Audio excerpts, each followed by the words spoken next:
harus ada diferensiasi. Apa sih yang membedakan Danantara dengan BUMN? Iya. Apa yang berbeda?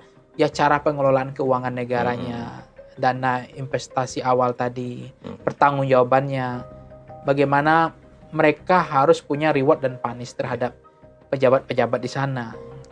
Jadi jangan hanya ketika rugi mereka nggak tanggung jawab, lepas tangan gitu.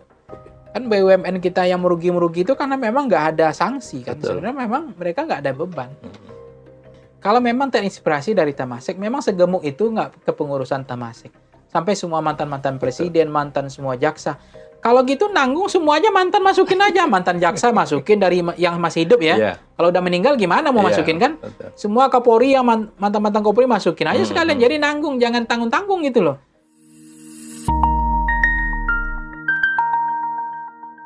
Jumpa lagi di Indonesia Insight Channel. Kali ini kita akan membahas lagi tentang Danantara. Presiden Prabowo Subianto meluncurkan Danantara ini pas hari Senin tanggal 24 Februari 2025. Mungkin ini sebuah berkah bagi masyarakat Indonesia yang sudah mengharapkan ada perbaikan perekonomian nasional. Dan sesuai dengan target yang ditetapkan oleh Presiden Prabowo sampai 8%, maka dibutuhkan sebuah terobosan yang mampu mengumpulkan atau mengelola investasi sehingga target yang 8% itu tercapai. Sayangnya Danantara ini yang awalnya digadang-gadang bisa memenuhi keinginan Presiden Prabowo Subianto, nyatanya dalam proses pembentukannya banyak tarik-menarik kepentingan. Nah, bahkan dugaan ada kelompok-kelompok yang kita sebut oligarki ini masuk ke dalamnya. Dan itu tentu saja bukan hal yang tabu ya. Ini mungkin banyak orang melihat ini wajar. Mengingat duit yang akan dikelola oleh Danantara ini sangat besar. Perkiraan awal sekitar 9.000 triliun yang akan mampu dikelola Danantara. Dengan modal 1.000 triliun di awal sebagai modal awal, maka banyak sekali orang-orang yang ingin terlibat di dalam Danantara. Nah, kita akan mencoba nih, mencoba memetakan bagaimana kepentingan berbagai tarik-tarik kepentingan itu sehingga Danantara ini dinilai agak menyimpang dari tujuan awal. Berikut kita akan ngobrol dengan Bang Pangi Sarwi Kaniado. Kita panggil Bang Ipang ya. Bang Ipang ini adalah CEO Pak ya. CEO dari Foxpol Center Research and Consulting. Mudah-mudahan kita bisa menggali ya, atau memetakan kepentingan. Nah, ini yang pertama yang kita ingin tanyakan ini. Ada catatan khusus nggak Bang Ipang tentang Danantara ini? Ya pertama kalau catatan khususnya Pak Yus bahwa Danantara ini kan kalau kita lihat itikat baiknya ya, itu kan sangat penting ya untuk kebutuhan yang Pak Yus bilang tadi untuk menunjang atau sebagai big bone lah, tulang punggung dari pemerintahan Pak Prabowo untuk mencapai target ya 8% ekonomi. Yang kedua adalah ada gebrakan baru untuk melakukan revolusi secara total terkait dengan kritik terhadap BUMN kita. Yang selalu pembicaraan masyarakat awam kan selalu bicara kok BUMN merugi terus. Betul. Selalu menjadi pergunjingan masyarakat itu kalau kita dengar BUMN itu adalah tempat tong sampahnya politisi-politisi pejabat, tim pemenangan. Betul. Kemudian ada juga yang sering mengatakan bahwa BUMN itu ATM-nya partai politik. Seringkali BUMN itu DNA-nya adalah DNA ya kepentingan politik. Betul. Itu yang kemudian dengan berbagai tadi pandangan, persepsi, perspektif publik terkait dengan BUMN yang selalu berbisnis tapi merugi. Tentu gebrakan ini adalah kabar baik, angin segar yang disampaikan Pak Prabowo. Betul. Bagaimana ada sesuatu yang beliau ingin lakukan, gebrakan perubahan di BUMN. Nah, kemudian muncullah mungkin asbabun nuzulnya lahirnya Danantara ini. Yang prinsipnya dibilang oleh Pak Yus tadi ada 1.000 dana awal triliun, nanti akan mencapai 9.000 triliun. Ini kan bukan angka yang kecil, besar. Nah, ini kemudian banyak akhirnya terjadi konflik interest lagi, kepentingan yang ingin masuk pada konteks ini karena sangat menggiurkan bagi siapapun. betul. Nah, cuma di tengah perjalanan yang Pak Yus katakan, kok sudah ada aroma-aroma amis, bau-bau amis, tarik-menarik Betul. kepentingan bahwa ini mau ditarik ke DNA politik lagi, Mm-mm. atau pure near politik. Jadi betul-betul seperti yang dimimpikan dari Mm-mm. awal. Kalau kita berharap kan memang niat dari Danantara itu adalah harus hitohnya tidak boleh geser. Betul. Tidak kemudian menjadi couplingnya politisi, oligarki, kepentingan-kepentingan politik. Apalagi sampai nanti tim sukses, relawan, buzzer-buzzer politik. Ini makin rumit lagi. Iya. Kalau begitu, maka wajar orang mengatakan apa bedanya BUMN dengan Danantara ini. Sementara kalau dibelajar dari Temasek di Singapura itu kan betul-betul mereka membangun ini near politik. Betul-betul ini profesional. Ada KPI-nya. Tapi seiring berjalannya waktu, kita cermati, kita lihat, nah ini sudah mulai jadi rebutan. Iya. Sudah mulai tidak terkontrol. Sudah mulai ada agenda-agenda politik menyusup gitu. Nah ini yang kemudian kalau sama saja ya Danantara dengan BUMN, lebih baik nggak perlu ada Danantara. Kalau itu akan jadi bancakan bagi politisi lagi oleh elit-elit politisi, atau menjadikan ATM partai lagi, atau menjadi kepentingan oligarki atau para cukong atau bandar politik yang di sini berbisnis. Nah, sementara Danantara ini niatnya pure bisnis untuk membantu perekonomian negara kan, karena punya modal besar seperti mimpi dan cita-cita seperti Temasek di Singapura itu. Nah, kalau kita perhatikan Temasek di Singapura itu kan betul-betul mereka nggak terlalu tarik-tarik ke politik, bahwa ini memang profesional, ada KPI yang jelas, bahwa mereka mengelola negara, mengelola keuangan yang begitu besar ini harus ada untung ruginya, harus jelas.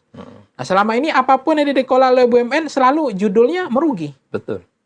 Kereta api dikelola merugi, pesawat terbang dikelola merugi. Semuanya apapun dikelola merugi. Jadi kan orang bertanya untuk apa ada BUMN? Makanya sebenarnya kalau kita lihat negara-negara seperti Amerika Serikat, nanti bisa dikoreksi. Iya. Itu nggak ada punya BUMN. Betul. BUMN-nya adalah di seluruh negara. Jadi seperti Freeport, itulah BUMN mereka. Karena mereka nggak percaya bahwa negara nggak bisa berbisnis untuk itu. Nah, kalau mereka memang ekstrim gitu cara berpikir mereka, bahwa ya bisnis negara itu di luar negara gitu. Jadi holding-holding besar perusahaan-perusahaan singa Amerika kan di luar sebenarnya. Tapi BUMN mereka sendiri nggak punya. Iya, Gitu. betul. Karena mereka meragukan bahwa negara nggak bisa berbisnis. Selalu rugi. Karena itu yang harusnya dengan adanya Danantara, bahwa negara bisa berbisnis.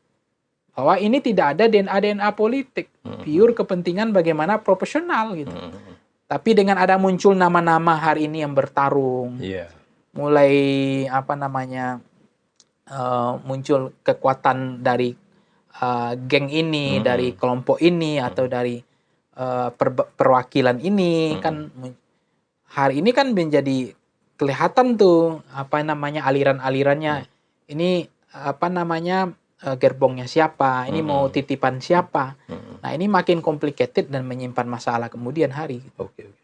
Nah, kalau lihat petanya seperti itu, apa yang harus dilakukan oleh Presiden?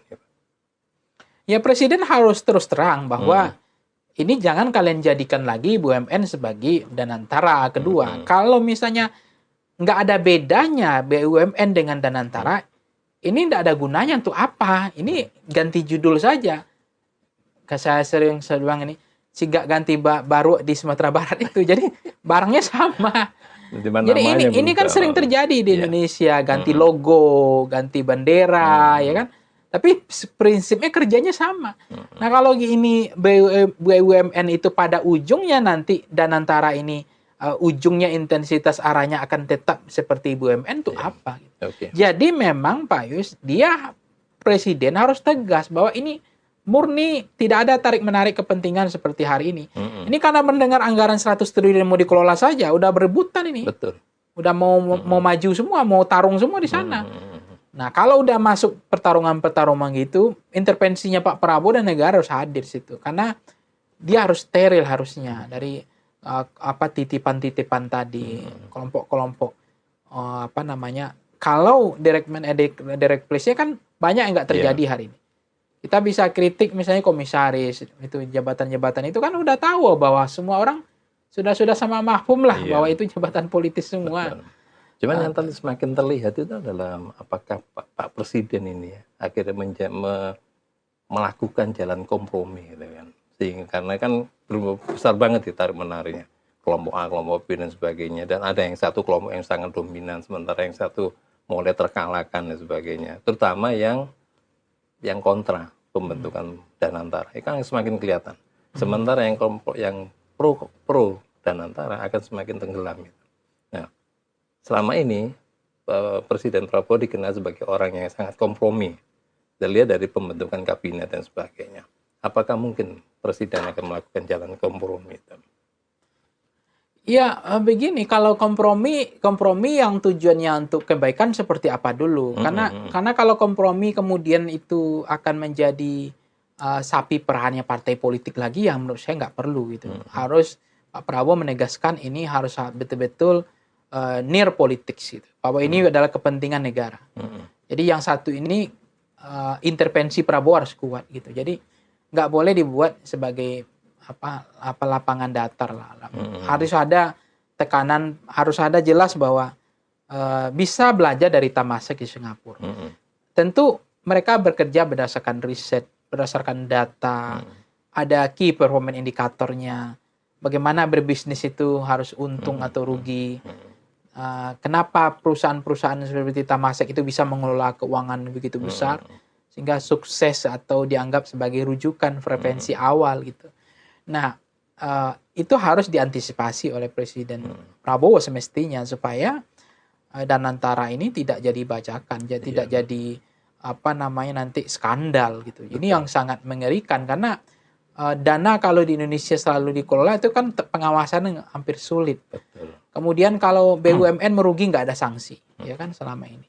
Jadi sangat senang sekali jadi dirut, menjadi komisaris di BUMN karena nggak ada sanksi. Kalau kerugian negara ya mereka juga anteng ayam aja, senyum-senyum aja. Betul. Mestinya kan ada sanksi yang jelas ketika mereka tidak berhasil mengelola keuangan negara yang diangkat angka talangan awal dana segar 1.000 triliun, tapi tidak untung, itu kan harus dievaluasi, harus ada konsekuensi logis, harus ada sanksi yang tegas gitu. Tapi dari awal sudah mulai kelihatan ini ya, di mana BPK tidak bisa masuk kecuali dengan permintaan khusus dari DPR untuk mengaudit Danantara.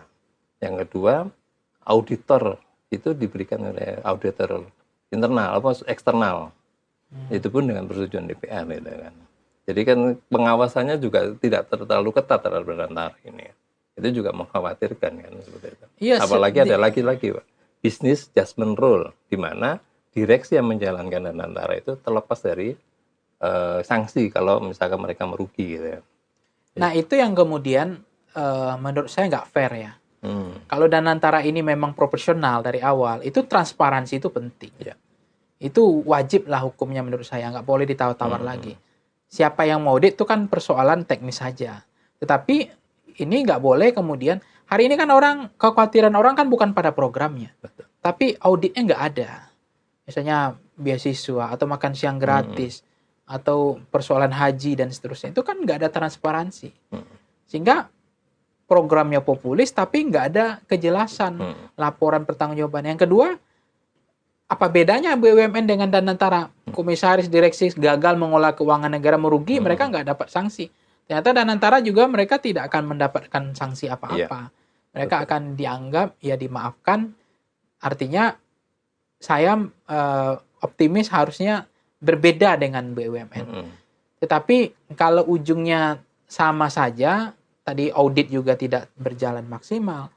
Kemudian kalau ada kerugian mereka lepas dari peristiwa hukum gitu ya, tuntutan di kemudian hari, ya ini menurut saya rasanya tidak akan jauh beda nanti. Makanya memang diferensiasi kita atau distingsi kita mestinya Danantara itu berbeda dengan BUMN. Harus berbeda. Harus berbeda. Apa yang berbeda? Ya cara pengelolaan keuangan negaranya, dana investasi awal tadi, pertanggungjawabannya, bagaimana mereka harus punya reward dan punish terhadap pejabat-pejabat di sana. Jadi jangan hanya ketika rugi mereka nggak tanggung jawab, lepas tangan gitu. Kan BUMN kita yang merugi-merugi itu karena memang nggak ada sanksi kan. Betul. Sebenarnya memang mereka nggak ada beban. Nah, kalau langkah kompromi dari presiden ini, artinya begini, yang penting Danantara terbentuk dulu nih, jalan dulu. Jadi tidak mengesampingkan semuanya kan. Yang penting terakomodasi semua kepentingan, Danantara berdiri, terjalan. Nah, dalam waktu 6 bulan atau 1 tahun baru dievaluasi. Mana yang kurang dan sebagainya baru ada pergantian. Nah, apakah ini langkah aman atau berisiko ya kayak gitu ya? Iya, saya mencermati kalau memang Danantara ini akan tetap berlanjut atau apa nama istilahnya tadi konteks aman atau tidak ya. Jadi memang pertanyaan kan penting itu adalah bagaimana konteks Danantara ini mulai untuk memulai untuk settle itu kan belum. Iya, Karena pondasi-pondasi mereka belum kuat. betul. Jadi diberikan kesempatan atau ruang untuk itu. Tapi jangan juga sampai ini kita terkesan kelinci percobaan, coba-coba ini gitu. Sementara anggaran yang digelontorkan 1.000 triliun misal modal awal. Iya. Tapi kemudian ini nggak settle, nggak siap sistemnya, nggak terukur, nggak ada data riset yang clear bahwa biar berjalan dulu. Prinsip itu jangan sampai tidak terkesan tidak siap juga. Karena ini nggak boleh dana keuangan, dana publik itu dihambur-hamburkan 1.000 triliun tanpa ada transparansi, tanpa ada sanksi terhadap mereka yang nanti melakukan penyimpangan terhadap anggaran. Ini nggak bisa juga dijadikan proyek coba-coba gitu. Iya. Karena ini kan terkait dengan pajak ya, terkait dengan keuangan negara, Betul. hajat hidup orang banyak ini. 1.000 triliun itu dana segar, dana awal itu kan bukan kecil. Iya. Jadi jangan terkesan ini juga coba-coba, harus betul-betul sudah matang gitu. Dan salah satunya adalah harus ada diferensiasi. Apa sih yang membedakan Danantara dengan BUMN? Iya, itu harus jelas. Jangan ya, sampai Danantara ini hanya tempat coupling pos-pos baru bagi orang-orang di BUMN yang selama ini belum mendapatkan coupling yang cukup memuaskan, akhirnya mereka pindah ke Danantara. Jadi makanya Cigak ganti baru tadi, hanya ganti dari BUMN ke Danantara. Sehingga pos-pos Danantara lebih prospek, lebih menjanjikan, sehingga mereka pindah meninggalkan BUMN. Dianggap BUMN masa lampau, Danantara dianggap masa depan. BUMN masa lalu. Ini kan itu yang kemudian banyak terjadi pertarungan. Ada yang ingin kembali berjuang bertarung gitu di Danantara ini karena prospeknya dianggap masa depan. Menjanjikan. Nah, BUMN makin hari makin dianggap tidak prospek, tidak menjanjikan. Nah, sejauh yang ini publik mungkin belum mendapatkan sosialisasi penjelasan informasi yang cukup merata atau memadai untuk mengetahui apa sih bedanya Danantara dengan BUMN ini. Kenapa Danantara ini begitu penting, tidak bisa ditawar-menawar. Kenapa Pak Prabowo terpanggil bahwa tadi dari Pak Yus kan penjelasannya Danantara ini adalah sebagai faktor tulang punggung ya, faktor tulang punggung ke dalam konteks untuk mencapai pertumbuhan 8%. Iya. Itu perjalanan bersama. Yang kedua adalah ya Danantara adalah dikelola profesional kan gitu. Sama dengan perusahaan-perusahaan besar seperti Temasek di Singapura. Tetapi harus dipastikan bahwa Danantara BUMN itu syarat banyak faktor politik, tapi Danantara nir faktor politik. Harus beda begitu. Pak Prabowo harus berani membedakan itu. Betul. Supaya ada tarik embarkasi garis yang jelas. Ini toleransi, ini tidak toleransi dalam konteks ini. Karena inilah yang membedakan antara satu produknya BUMN dengan produk B-nya Danantara. Nah, garis embarkasi itu bukan garis putus-putus, harus garis komando. Bahwa ini nggak ada toleransinya, ini masih ada toleransinya. Bahwa ini nggak bisa disamakan dengan BUMN gitu. Tidak bisa jadi cerita-cerita lama. Oke. Nah, kalau kita bicara orang di balik Danantara atau orang yang di balik yang menghambat terbentuknya Danantara, siapa kira-kira kelompoknya ya? Ya pasti kalau menghambat itu di mana-mana tetap yang terganggu keberlangsungan hidupnya. Betul. Terganggu kepentingan bisnis atau usaha. Biasanya kan begitu. Atau terganggu couplingnya di mana-mana rumusnya sama sih.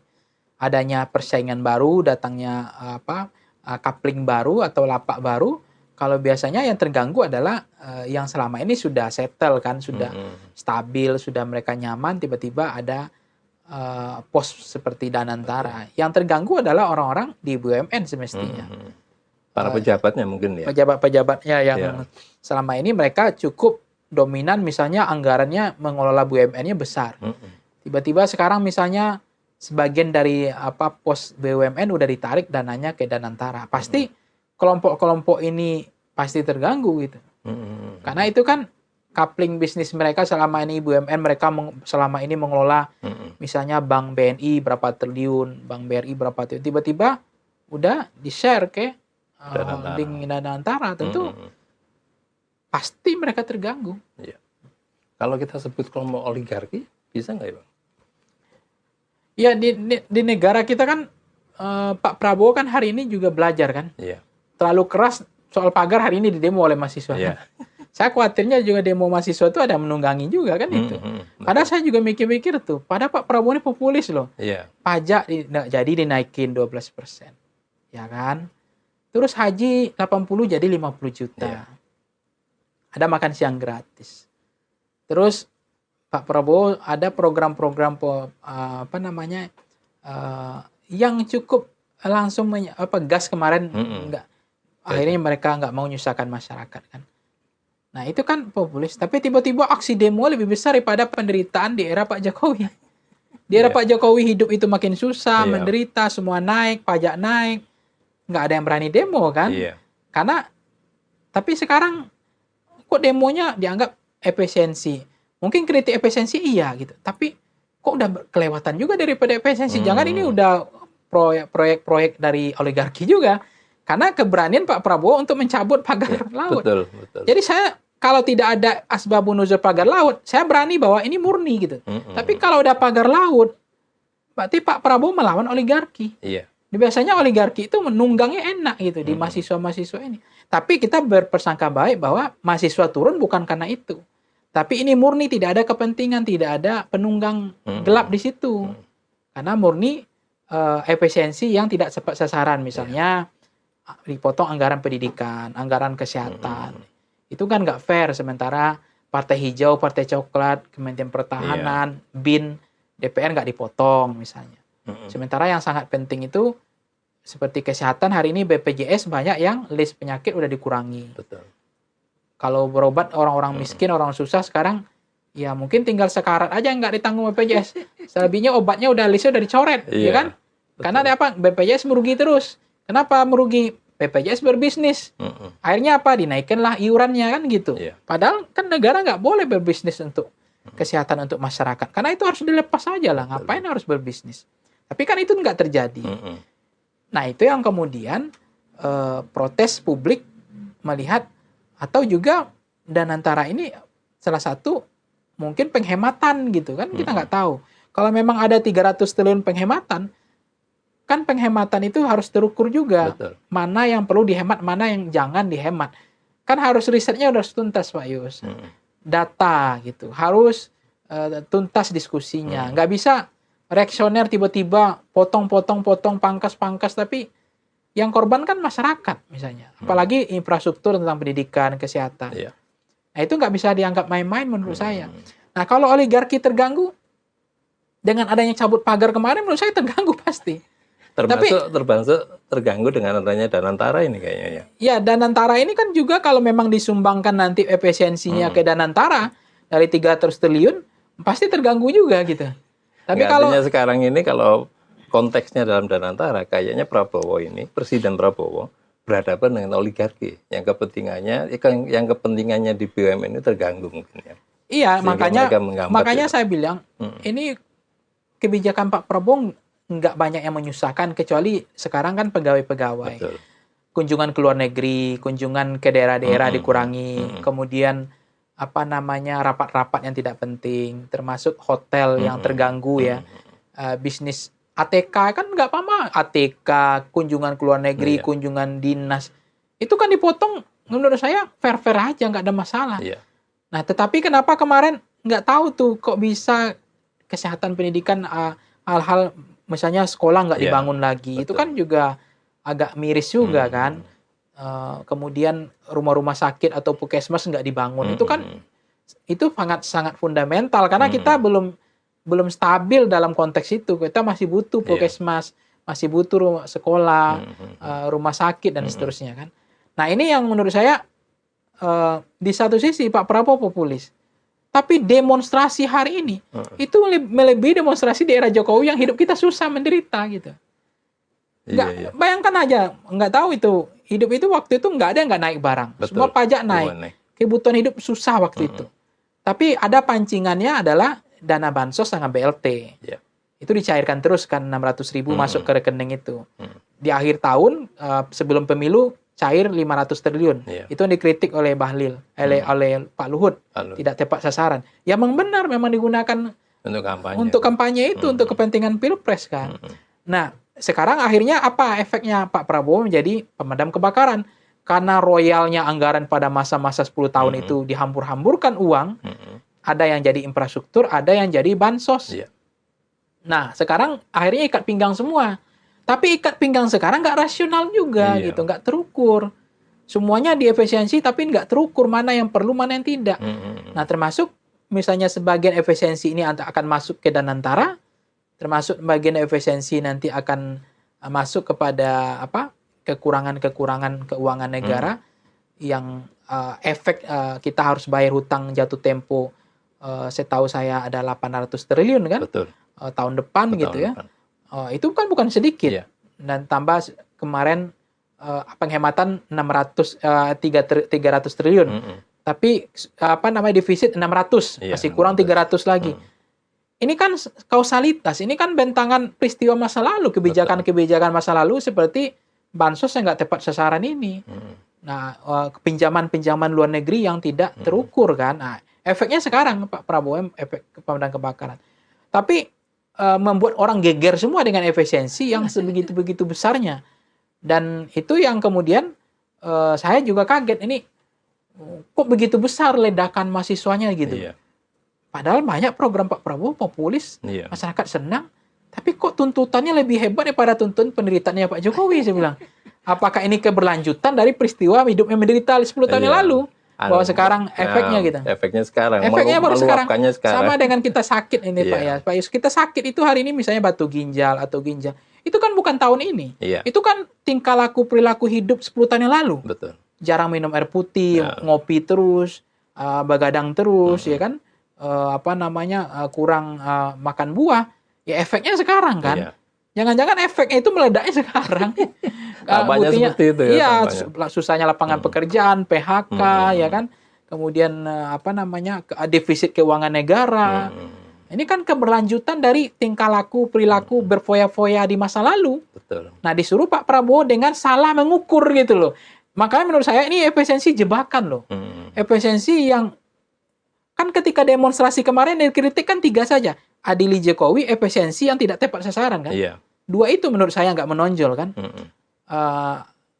Tetapi pada konteks ini kan saya mencermati kalau efisiensi ini terukur bagus, ya nggak masalah. Tetapi kelihatan tidak adil, diskriminatif, tidak fair gitu, tidak setara. Itu yang membuat mungkin mahasiswa kemarin demonstrasi karena beasiswa mereka jadi terganggu. Kan? UKT mereka jadi naik, kan itu yang jadi persoalan di situ. BPJS naik tapi list obat yang ditanggung makin hilang. Ini kan betul-betul nggak populis sama sekali. Gitu. Di satu kemudian anggaran ini akan dihambur-hamburkan dengan cerita judulnya adalah makan siang gratis. Makanya kan mereka bicara gitu-gitu amat sih untuk makan siang gratis penghematannya gitu. Makanya publik wajah curiga. Jangan-jangan bukan hanya untuk makan siang gratis ini. Dijadi bancakan lagi lewat Danantara. Nah itu nggak boleh terjadi. Betul. Jadi Danantara disuntik ke Danantara, dibuat satu holding besar, tapi nanti akan menjadi bancakan para oligarki cukong, para bandar politik yang tidak sadar-sadar ini. Karena apa? Ada indikasi, tidak ada transparansi. Betul. Tidak terukur siapa yang akan ngontrol, mengawas nanti. Kemudian tidak ada sanksi kalau merugi. Ini jangan-jangan ini juga sama dengan Senturi. Kasus lebih besar daripada kasus-kasus sebelumnya, jadi penggelapan keuangan negara. Nah, dengan dalil efisiensi gitu. Dan dengan dalil makan siang gratis. Tapi ternyata anggaran dipotong sampai 300 triliun, tapi digunakan untuk begini akhirnya gitu. Jadi untuk modalin Danantara kayaknya. Iya, modalin Danantara yang Dipotong untuk modal awal Danantara ya. iya, makanya nggak boleh main-main Nah, gitu. karena itu kita mengasumsikan begini, Danantara ini sengaja dibentuk, tapi diikat sana sini.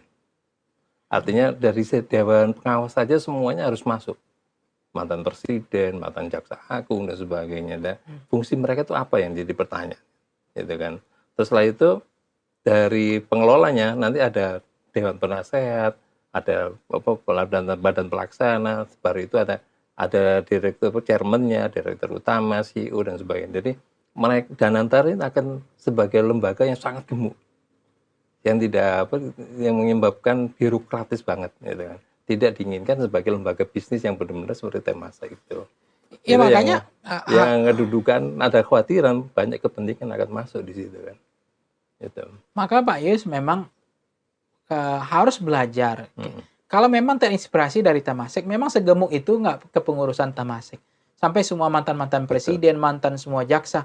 Kalau gitu nanggung semua aja mantan masukin aja. Mantan jaksa masukin dari yang masih hidup ya. Yeah. Kalau udah meninggal gimana mau masukin kan? Betul. Semua Kapolri yang mantan-mantan Kapolri masukin aja sekalian. Jadi nanggung, jangan tanggung-tanggung gitu loh. Masukin aja juga semua mantan-mantan jaksa, KPK itu komisioner masukin semua. Nggak apa-apa daripada nanggung. Tapi makanya saya melihat ini DNA-nya mazhabnya asbabun nuzul udah benar, prinsipal udah benar nggak nih? Jangan melenceng juga pada akhirnya. Karena gemuknya struktur tadi. Terkesan juga hanya meletakkan jabatan-jabatan politis. Apakah urgen orang-orang tadi itu ada di Danantara ini gitu? Apa outputnya, efisiensinya ada nggak gitu? Belum menggaji mereka, belum nanti buzzer-buzzer juga masuk. Sekarang kan lagi tren tuh buzzer-buzzer. Tiba-tiba buzzer jadi staf khusus. Udah banyak sekarang terjadi. Itu kan kritik. Banyak. Menurut saya buzzer itu otaknya memang pintar ya, cerdas. Tapi lebih bodoh daripada profesor. Banyak orang pintar, cerdas juga di Indonesia. Menurut saya nggak fair lah. Masa buzzer-buzzer sekarang kerjanya begitu, etikanya nggak ada, akhlaknya nggak ada. Tiba-tiba jadi staf khusus. Hanya modal itu aja. Jadi nggak fair sih menurut saya. Direct man and direct place-nya prinsipalnya nggak ada. Ini betul-betul nggak terukur sama sekali. Jadi benar kacau menurut saya. Jadi jangan sampai begitu juga ini Danantara ini. Itu yang mungkin wajar dikritik kalau nanti gemuk juga. Ya lagi-lagi tetap juga kritik Pak Prabowo kan bodoh amat endasmu nggak percaya mau gemuk. Pokoknya hasilnya memang nggak bisa begitu juga. Kita nggak, ini pidato-pidato ini saya nggak tahu nih apakah yang dibiarkan akhirnya apa membuat gejolak publik. Sebenarnya Pak Prabowo itu kalau diam lebih bagus menurut saya belakangan. Kalau makin pidato makin banyak orang demo itu. Jadi kenapa? Karena hanya Teddy gitu loh. Orang nggak belajar tentang demokrasi kok ini. Masalah payung aja dia berantem. Belajar sama saya gitu loh. Demokrasi itu gimana cara menghargai pikiran. Kalau presiden lu ngomong yang benar terukur. Nggak boleh ngomong kayak preman juga lah. Kalau sekali-sekali nyinyir nggak apa-apa. Tapi ini tiap pidato kayak preman semua. Iya kan? Bodoh amat ini. Nggak pas apa, ndas apa ini kan. Teddy lingkaran kayak gitu orangnya. Ya, jadi saya juga kesedih melihat Indonesia ini. Jadi wajar. Lebih baik nggak usah pidato deh sebenarnya. Lebih baik diam aja gitu. Mungkin orang lebih respect. Tiba-tiba haji harganya murah. Orang salut. Ini Prabowo ini. Bagaimanapun pasti orang lihat Prabowo ini haji kita udah murah. Betul. Daripada pidato kayak kemarin. Akhirnya ini jebakan. Prabowo sadar nggak ini pengkhianat di lingkaran ini? Nah itu yang masalahnya. Saya khawatir loh itu. Dia orang baik, niatnya baik, etikatnya baik, populis. Tapi dia nggak tahu ini ada skenario politik. Politik itu tidak ada yang alamiah. Saya selalu sampaikan, politik itu desain kok. Politik itu ada buzzer kok. Politik itu ada media kok. Politik itu ada pergerakan kok. Rektor tuh tahu saya intensitas kemana.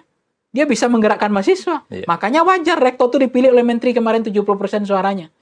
Kenapa? Dia buat mahasiswa tiarap. Itu tidak alamiah. Itu semuanya desain. Ada arsiteknya. Prabowo sadar nggak itu tuh? Makanya saya bilang, apa yang dilakukan Prabowo ini nggak cukup kita orang baik. Presiden baik nggak cukup, harus punya strategi. Betul. Ini menurut saya nggak terukur strateginya. Sehingga akhirnya mahasiswa sebesar itu demo, ada apa? Saya juga mikir, saya yang bodoh tuh nggak nyambung, jaka sambung nggak nyambung.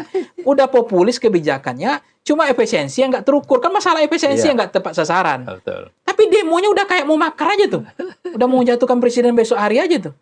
Saya juga kaget itu. Ada apa ini kan? Lah ya itu yang kita khawatirkan itu. Artinya kalau melihat kembali ke Danantara ya Bang. Proses pembentukannya kan syarat banget kepentingan politik. sehingga semuanya kayak teralihkan gitu kan. Teralihkan dengan satu keinginan dengan kita menyebut keinginan dari Erick Thohir gitu kan dan sebagainya. Artinya kenapa? Pertama ditandai dengan masuknya ke DPR melalui Undang-Undang BUMN. Karena memang Danantara pondasinya nggak ada. Salah satunya ya lewat Undang-Undang BUMN. Itu mau nggak mau diterima itu. Oke, tapi di dalamnya terjadi kompromi kan. Artinya kewenangan itu diberikan oleh kewenangan penugasan diberikan oleh Kementerian BUMN, dalam hal ini Menteri BUMN, tapi laporan langsung ke Presiden. Dari alas hukumnya aja udah bermasalah. Tapi setelah semakin ke sini, itu semakin jelas kepentingan politiknya. Masuknya Menteri Pak Rosan, masuknya Pandu, mulai tersingkir secara pelan-pelan Pak Mulyan Hadad, Pak Khairuddin Djeno dan sebagai wakilnya, itu kan kelihatan banget bahwa ini ada satu kelompok yang memenangkan pertarungan ini. Bang Ipang melihat itu juga kayak kira-kira. Nah, kalau Pak Prabowo katanya memang ahli strategi, dia punya penciuman sense of politik jalan, dia harusnya paham dengan begitu Harusnya kan. paham. Dia bisa skip ke semua kan, Betul. arah-arah ke sana kan. Ini udah nggak benar nih kan. Ini gerakan kalian udah offset. Kan Betul. bisa sebenarnya. Tapi kalau Pak Prabowo-nya juga nggak paham ya dibiarin juga. Air yang tadi udah ada yang mulai tenggelam lampunya, ada yang mulai redup, ada yang mulai terang lampunya tadi kan. Betul. Ada 2 nama tadi kan, mulai terang. Yang ini udah mulai redup nih. Kenapa? Karena dia ini politis, dia ini politisi. Ini nggak ngerti politis, ini kepentingan profesional aja, bisnis kan. Betul. Jadi mungkin itu yang harus hati-hati Pak Prabowo membaca bahwa beliaulah yang kemudian harus menyelamatkan roh DNA dari Danantara. Kalau Danantara ini nggak punya roh, nggak DNA, sama saja dengan BUMN, nggak ada gunanya. Untuk apa? Betul. Lebih baik BUMN aja nggak usah perlu ada Danantara, karena nanti jeroannya rohnya, isi perutnya sama, hanya ganti judul. Sangat disayangkan. Ya keren-keren aja Danantara keren, ya keren, logonya keren, uangnya keren. Habis itu nanti akan jadi skandal lagi, ya kan? Karena nggak ada DNA-nya yang beda. Kan kita itu kan prinsip hidup ini kan harus ada roh ya. Iya. Apa yang membedakan kita dengan orang lain? Misalnya orang ini bedanya dia nggak mau nerima uang. Dia nggak tertarik dengan uang. Ini kok itu integritas dia, roh dia. Orang ini walaupun bego-bego tapi ada integritas, dia nggak tertarik dengan uang. Yang ini pintar, jago, hebat ngomong, tapi sama uang tertarik. Dua ini kan dua hal yang berbeda. Betul. Nah, apa yang membuat prinsipal roh ini berbeda Danantara dengan BUMN itu harus jelas. Kalau sama saja akan jadi coupling politisi, nanti akan jadi pelabuhannya, berlabuhnya para mantan-mantan, ya kan? Ya nggak ada beda. Lebih baik menurut saya hati-hatilah menggunakan keuangan negara yang besar ya, tanpa ada pengelolaan yang. Tapi kan ada juga kalau Prabowo kan bilang apa itu pengamat? Ndas juga pengamat kan, kritik aja bisa. Kalau nggak ada pengamat, nggak ada mahasiswa, nggak ada yang ingatin, itu nggak ada vitaminnya. Betul. Nggak ada yang ngontrol. Sekarang Prabowo dengannya demo yang kemarin, Pak Prabowo harusnya udah mulai kontrol dong mulutnya. Hati-hati dong. Orang demo kemarin karena mulutnya aja ngomong ndasmu ini, apa hidup Jokowi ini kan nggak penting kan. Harusnya, padahal itu kan pidato kenegaraan atau pidato partai. Sebenarnya kan nggak masalah, tapi bagi publik tetap dimasalahkan. Betul, karena identitas presiden itu nggak bisa lepas dari simbolnya. Sebenarnya beliau juga bisa ngomong itu karena itu partai, bukan dia sebagai presiden, tapi sebagai ketua umum partai. Tapi publik nggak bisa memisahkan itu. Jadi menurut saya hati-hati mengelola keuangan yang begitu besar seperti Danantara yang ditalangin 1.000 triliun di modal awal, kemudian sampai nanti 9.000 triliun.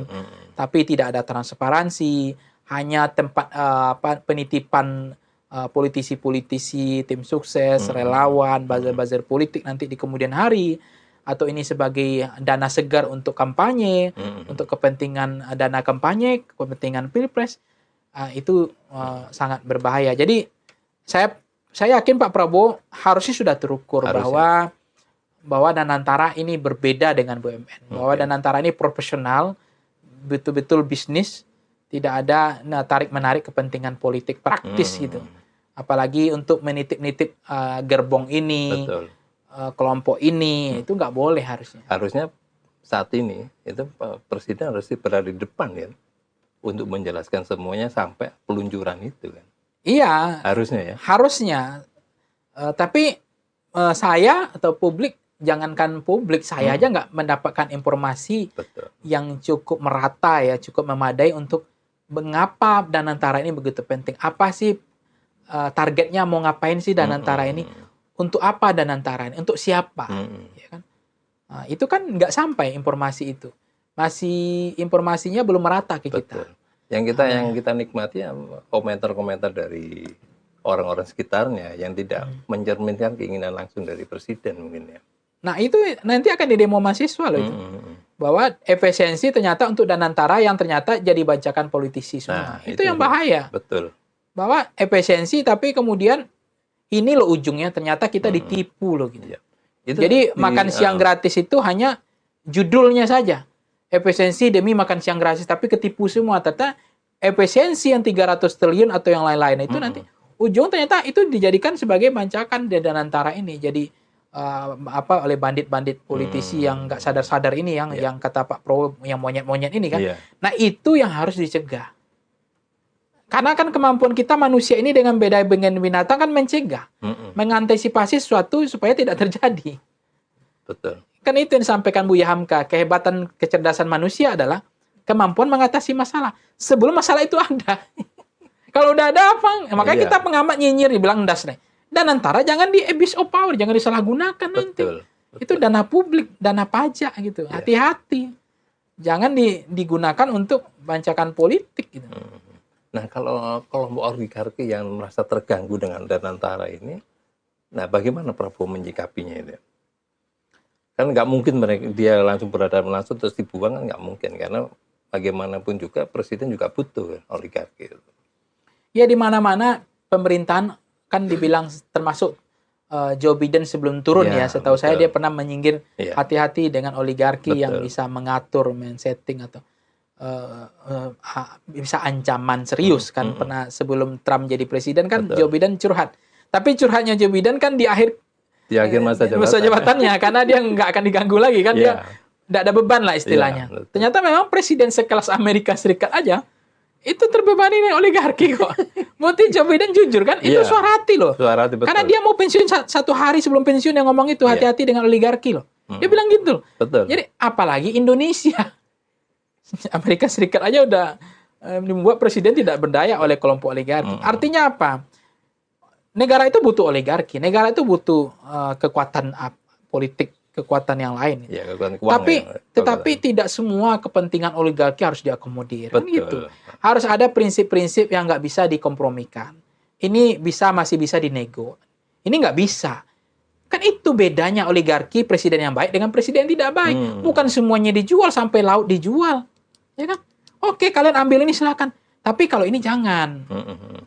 Ayolah kita kompromi lagi. Kalau ini jangan. Ini kasihan rakyat. Janganlah kalian gusur tanah rakyat. Kalian beli murah, habis itu kalian pakai tentara, kalian pakai partai coklat, partai hijau, ngusir rakyat. Itu saya nggak tega.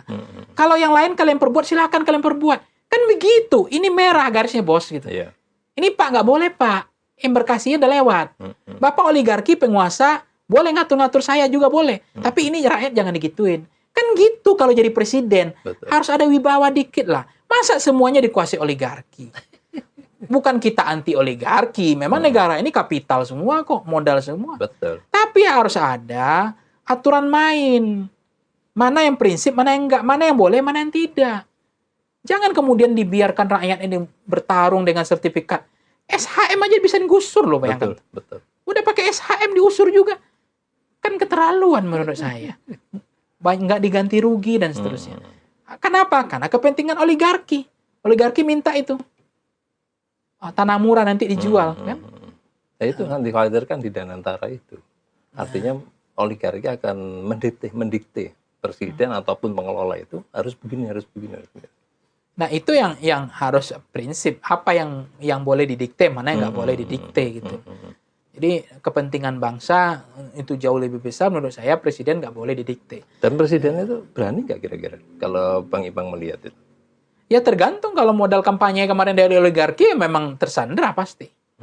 Atau kalau kampanyenya kemarin nggak ada dari oligarki ya maka dia merasa bebas aja kan. Oke. Dan menarik, mudah-mudahan. Nah sekarang bola liarnya kan ada di presiden. bola liar Danantara, kita menyebutnya sebagai bola liar Danantara. Apakah presiden mengikuti kehendak dari oligarki itu yang mendikte Danantara harus begini-begini, atau dia kembali lagi ke hitanya, gitu, ke hitonya sejak awal bahwa Danantara dibentuk untuk mengelola investasi sehingga sampai 9.000 triliun itu. Ya kita berharap sih Pak Yus, Pak Prabowo harus mengembalikan ke rute trayek yang benar, ke Betul. hitohnya kembali, ke prinsip awalnya. Apa sih prinsip awal, harus kembali ke situ. Karena dunia ini atau kehidupan ini kan harus kembali ke titik awal. Kalau saya misalnya kita podcast hari ini, cari uang, ngajar, jadi pengamat ini. Kan tujuan akhir kita bukan ini. Asbabun nuzul kita kan ibadah aja ini semua. Rangkaian kita bukan ini hanya persinggahan sementara kan. Nah, di dalam konteks Danantara tentu ada prinsip-prinsip yang mau dikejar kemana nanti ujungnya. Kita hidup dunia ini kan ada ujungnya juga. Danantara kan ada ujungnya, yaitu bisnis. Bagaimana negara bisa berbisnis dengan benar. Ya kan? Bukan negara jadikan itu seperti BUMN. Jadikan ATM partai, jadikan kumpulan-kumpulannya politisi, jadi kapling-kapling bagi tim sukses, relawan dan seterusnya. Maka memang Pak Prabowo harus menarik benang itu kembali untuk mengembalikan ke tujuan awal, niat atau etikat baik Danantara ini apa sebenarnya. Nggak boleh lari dari prinsip awal itu. Kalau nggak nanti ujungnya sama saja dengan BUMN, pasti sama, nggak akan ada bedanya. Maka harus ada prinsip di situ. Danantara ini berbeda dengan BUMN. Ini pure bisnis, bagaimana negara berbisnis mengelola ini dengan benar. Tapi kalaupun ada kepentingan politik, tapi masih dalam kontrol presiden. Nggak boleh dibuat lapangan datar atau tarung bebas di sana. Apalagi udah cakar-cakar di sana. Kalau orang-orangnya sendiri profesional nggak, Pak? Dua nama ini yang beredar, yang semakin terang, sementara dua lagi yang semakin redup gitu kan. Itu benar-benar orang profesional, memang benar-benar titipan. Karena memang banyak orang yang menghendaki jangan sampai menteri masuk ke Danantara. Karena itu akan membuyarkan semua konsep awal itu. Ya mestinya memang Pak Prabowo yang tahu itu. Jangan sampai ada yang Pak Prabowo salah lagi gitu. Dalam melangkah siapa yang akan betul-betul mengelola ini dengan baik. Karena kalau nggak akan jadi skandal pasti. Betul. Skandal terbesar Prabowo nanti. Jadi harus hati-hati bahwa jangan salah orang gitu. Iya. Baik, Bang Ipang, sangat menarik kita ngobrol sampai Danantara. Mudah-mudahan bisa terpetakan itu ya, bagaimana kepentingan politik yang terutama ya oligarki yang masuk ke Danantara mencoba untuk mengopak-abrik Danantara seperti itu, mendikte apa kemauan mereka dan sebagainya. Terima kasih Bang Ipang atas obrolan hari ini. Pak Yus, sama-sama. Demikian perbincangan kami di Indonesia Insight Channel. Semoga hasil dari pembicaraan ini bisa mencerahkan apa itu yang Danantara. Bagaimana hitonya dari awal, niat baiknya dari Danantara yang digaungkan oleh Presiden Prabowo Subianto dapat tercapai.